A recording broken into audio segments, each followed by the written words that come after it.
हरे कृष्ण प्रिय दर्शकों, आज रघुनाथ दास गोस्वामी जो कि गौड़ीय वैष्णव संप्रदाय के प्रमुख संत हैं और वृंदावन के महान षट गोस्वामी यानी 6 गोस्वामियों में से एक है, उनके विषय में कुछ श्रवण करने का प्रयास करेंगे। क्योंकि आज उनका आविर्भाव दिवस है और इसलिए उनकी कृपा प्राप्त करने का आज सुनहरा अवसर है। रघुनाथ दास गोस्वामी अपनी कड़ी तपस्या के लिए जाने जाते थे। रघुनाथ दास गोस्वामी के जो नियम थे वो पत्थर के ऊपर लकीर के समान थे। वे अपना जप पूरा किए बिना कहीं नहीं जाते थे और अपने लिए कोई कुटीर भी नहीं बनाते थे।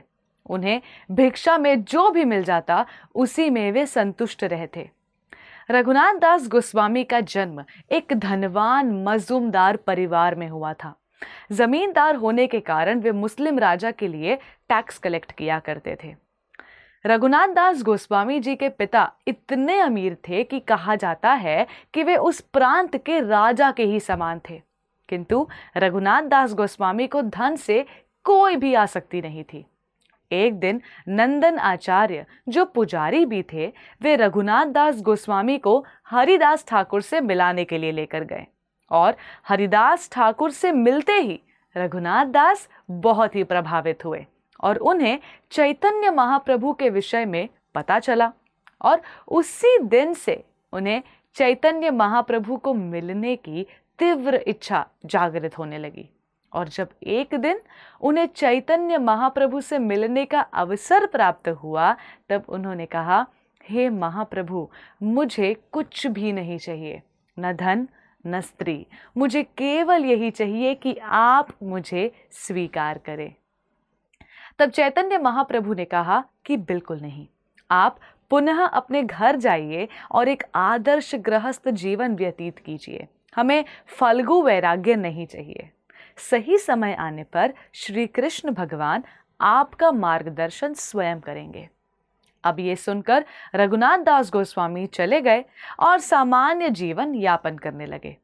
उनका विवाह एक इतनी सुंदर स्त्री से हुआ जो कि अप्सरा के समान थी और उनके पास ऐश्वर्य तो था ही, किंतु उनको किसी में भी कोई भी रुचि नहीं थी, न पत्नी में न धन में।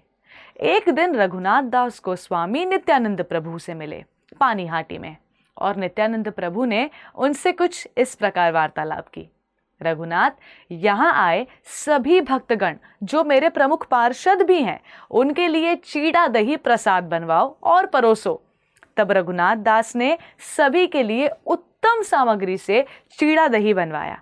तब नित्यानंद प्रभु उनसे बहुत प्रसन्न हुए और नित्यानंद प्रभु की कृपा दृष्टि उनको प्राप्त हुई पानीहाटी में।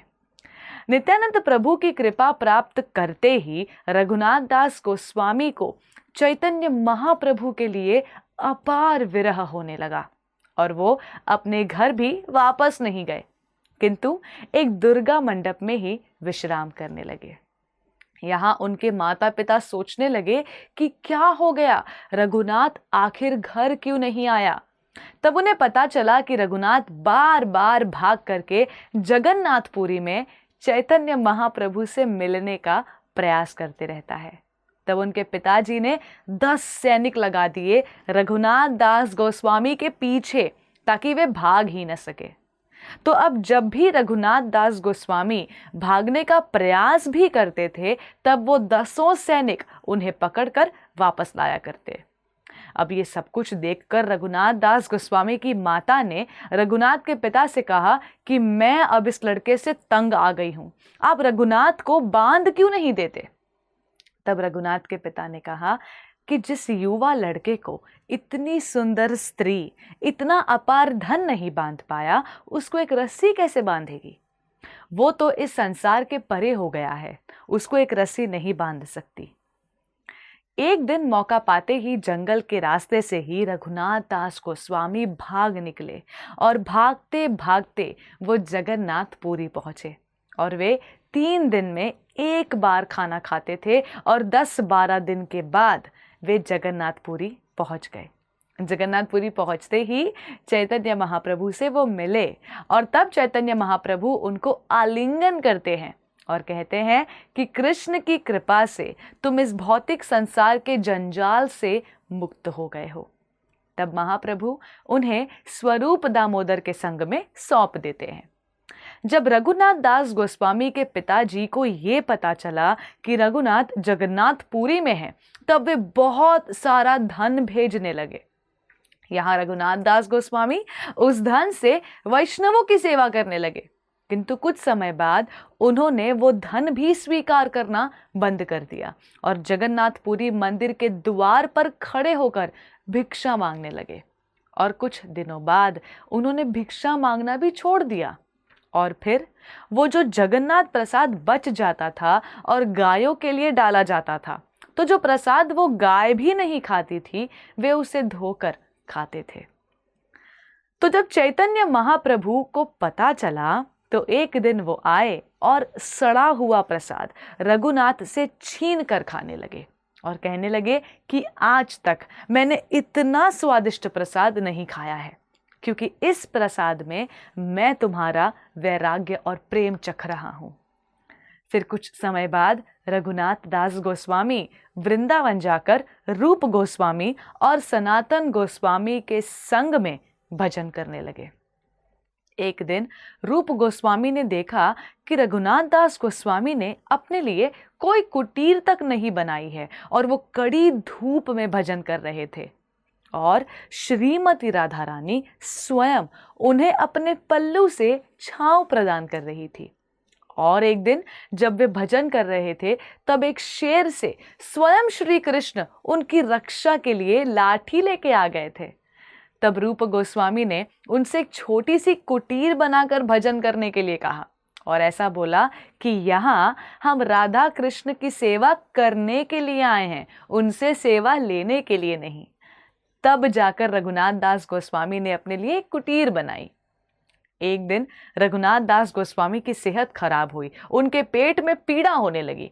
तब वैद्य आए और कहा कि रघुनाथ दास ने बहुत सारी खीर खाई है। तब सब ने कहा कि ऐसा कैसे हो सकता है, रघुनाथ तो केवल एक मुट्ठी भर छाछ पीते हैं। तब रघुनाथ दास गोस्वामी ने कहा, आज मैं ध्यान में श्री कृष्ण को खीर बनाकर खिला रहा था, पर तभी श्री कृष्ण ने पुनः मुझे खीर खिलाने का आग्रह किया, अपना महाप्रसाद, किंतु ध्यान से निकलने के बाद मेरे पेट में पीड़ा होने लगी। ऐसे महान भक्त थे रघुनाथ दास गोस्वामी। एक दिन रघुनाथ दास गोस्वामी को इच्छा हुई कि राधा कुंड को बड़ा किया जाए, किंतु इतना धन कहाँ से आए। तब उसी दिन बद्री नारायण के भक्त थे जो बद्रीनाथ को धन देना चाहते थे। तो बद्रीनाथ उनके स्वप्न में आए और कहा कि ये सारा धन जो तुम मुझे देना चाहते हो, रघुनाथ गोस्वामी को दे दो। और आज उसी के फलस्वरूप हम राधा कुंड और श्याम कुंड का इतना सुंदर दर्शन प्राप्त कर पाते हैं।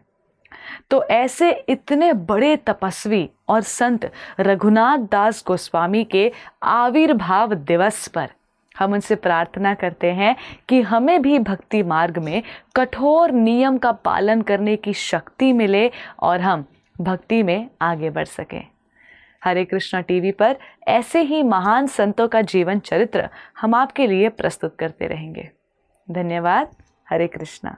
ऐसे ही और भक्तिमय कार्यक्रमों के लिए देखिए हरे कृष्णा टेलीविजन और इसे प्राप्त करने के लिए आप अपने केबल अथवा DTH ऑपरेटर से संपर्क करें तथा और अधिक जानकारी के लिए आज ही डायल करें 7666 839 839।